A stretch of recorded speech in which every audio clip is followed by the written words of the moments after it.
Hi friends, അപ്പോൾ ഇന്ന് പോണത് ഇതാ മരത്തിൻ്റെ അടിയിൽ ഒരു കുഞ്ഞു കടയിലേക്കാണ് കേട്ടോ. ഇത് നമ്മുടെ നാട്ടിൽ തന്നെ ഉണ്ട്, നമ്മുടെ വീടിന് തൊട്ടടുത്ത് തന്നെയാണ്. ഇതിന് പറയാനാണെങ്കിൽ ഒരുപാട് സ്റ്റോറികളുണ്ട് ഈ കടേനെ ചുറ്റിപ്പറ്റിയൊക്കെ. ഞങ്ങൾക്ക് ആദ്യം നമുക്ക് ഈ ദോശ ഉണ്ടാക്കണം ഒച്ച കേട്ടിട്ട് വരാം.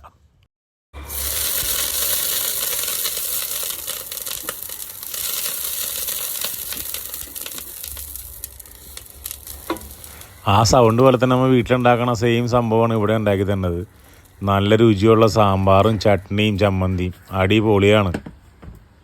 ഇതേ കണ്ടില്ലേ, ഇന്ന് ഇത്തിരി വൈകി പോയതുകൊണ്ട് ചട്നി ഉണ്ടായില്ല. ബാക്കി സാമ്പാറും ചമ്മന്തിയും ഒരു അടിപൊളി അച്ചാറുണ്ടായിരുന്നു അവിടുത്തെ കഞ്ഞിയുടെ ഒപ്പം തന്നെ. അടിപ്പൻ അച്ചാറായിരുന്നു. ആൻഡ്രിയൊക്കെ അടിക്കണുണ്ടല്ലേ, മാക്കെന്ന് അടിക്കുന്നുണ്ട്. പിന്നെ ഇതിൻ്റെ ഫ്ലാഷ് ബാക്ക് പറയുകയാണെങ്കിൽ പണ്ട് പണിയൊന്നുമില്ലാണ്ട് തെണ്ടി തിരിഞ്ഞ് നടക്കുന്ന സമയത്ത് ഉച്ചയ്ക്ക് ഏലൂക്കര പുഴയിൽ പോയി കുളിക്കുമായിരുന്നു. കുളിയൊക്കെ കഴിഞ്ഞ് വിശന്ന് പൊളിഞ്ഞ് വന്ന സമയത്ത് ഇവിടെ കയറും. അന്ന് ബജിയും ഇതുപോലെ ദോശയൊക്കെ ഉണ്ട്. കയ്യിൽ 10 പൈസ ഉണ്ടാവില്ല. അങ്ങനെ ആദ്യം പറ്റു തുടങ്ങിയ കടയാണ് ഇത്. അങ്ങനെ അന്നോട്ട് ഇന്ന് വരെ ആ വഴി പോവുകയാണെങ്കിൽ ഈ കടയെ കണ്ടു കഴിഞ്ഞാൽ കയറാണ്ടിരിക്കാറില്ല. ഒന്നുമില്ലെങ്കിൽ ഒരു ഓംലേറ്റെങ്കിലും കഴിച്ചിട്ട് പോകും. ഇവിടുത്തെ ഓംലേറ്റ് നല്ല അടിപൊളി വെറൈറ്റി ഓംലേറ്റാണ്. പിന്നെ ഈ ഒരു ആംബിയൻസ് നോക്കിയേ, ഒരു ഉച്ച കഴിഞ്ഞ് വൈകുന്നേരമൊക്കെ ഒന്നൊരു കട്ടൻ ചായയൊക്കെ കുടിച്ച് ഇവിടെ പുറത്തിങ്ങനെ കാറ്റും കൊണ്ട് നിൽക്കണമെന്ന് വെച്ചാൽ വേറൊരു മൂഡാണ്. ഇന്നിപ്പോൾ എല്ലാവരും തിരക്കുള്ള ആൾക്കാരായി, അതുകൊണ്ട് കൂട്ടുകാരൊന്നുമില്ല, ഞാനും മോളും മാത്രമേ ഉള്ളൂ.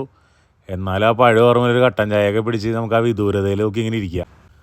ആ നേരെ കാണുന്നതൊരു തോടായിരുന്നു. അവിടെയൊക്കെ എന്തോരം കുളിച്ചിറങ്ങുമെന്നറിയാമോ? ഇപ്പോൾ ആരും കുളിക്കാറൊന്നുമില്ല, ചൂണ്ടയൊക്കെ ഇടാൻ ആൾക്കാർ വരും.